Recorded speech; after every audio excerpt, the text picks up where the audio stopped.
Magandang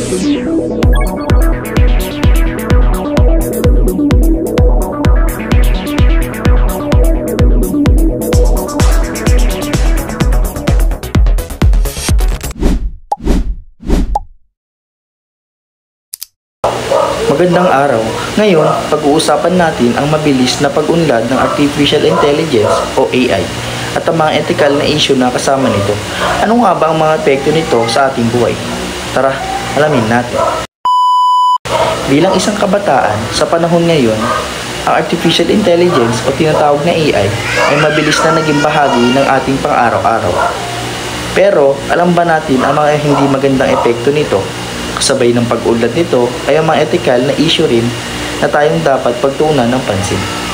Para bigyan ko kayo ng idea sa vlog na ito, tatalakayin natin ang ilan sa mga pangunahing issue tungkol sa kalabisang paggamit ng AI. Tara at simulan na natin. Okay, siguro karamihan sa mga nanonood ng vlog na ito ay familiar na sa AI. Maraming klase ng AI. Sa madaling salita, ito ay isang software robot na kaya mag-isip at matuto. Nakakatulong rin sila sa mga takdang gawain na mga ginagawa ng estudyante na kagaya ko. Ito ay parang tao rin. Makikita natin ito sa mga ibang website kagaya ng ChatGPT, Smart Assistants, katulad ni Siri at Alexa. Cool, di ba? Pero may mga issue ito na kailangan nating harapin. Maraming kabataan ang nahuhumaling sa paggamit ng AI dahil sino nga ba naman ang hindi, di ba? Ibibigay mo lang sa kanya ang iyong mga gawain at siya na ang bahala na bigyan ka ng sagot, kagaya ng essay at iba pang writing. Ngunit nararapat ba na kunin mo lang ng buo ang ibinigay nitong sagot? Hindi. Dapat kumuha ka lang ng idea at gagawan mo ito ng ibang konsepto. At dahil dito, maraming estudyante ang inaasa lang ang mga gawain sa AI at nagiging epekto na hindi sila natututo dahil isang uri ng academic insanity.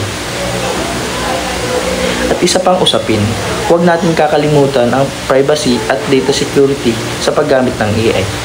Maaaring akala mo matutulungan ka pala, ngunit magbibigay lamang sa iyo ng permission. Ito ang mga halimbawa.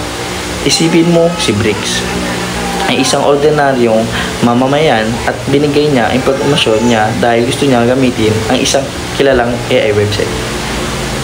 Ngunit, ang bigla siya nang malaman niya na nakuha ito ng ibang tao at maaaring gamitin sa masamang layunin. Diba? Labis na nakakaabala. Kaya dapat maging maingat tayo guys sa pagbibigay ng impormasyon. Maaari rin pwede maapektuhan na mga trabaho kapag patuloy tayong nagpasakop sa AI. Kagaya na lamang ng mga customer service na pwede silang palitan ng chatbots.